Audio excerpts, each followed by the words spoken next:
បើនាងប្រញាប់មកម្ដេចឡាយបាត់ស្រីពុនលោម្ដេចឡាយបាត់ស្រីពុនលោឲ្យបងស្វែងរកចំបាយឯកា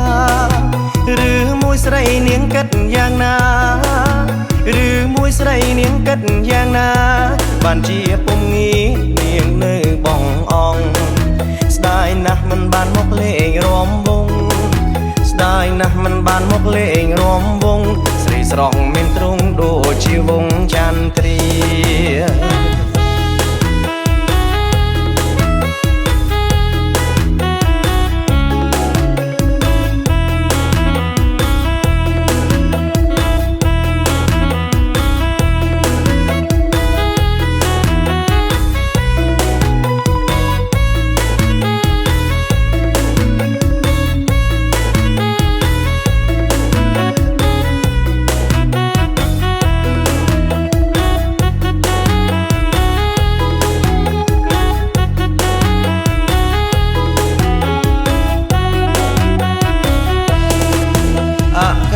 ដែលបងសអសេទៅ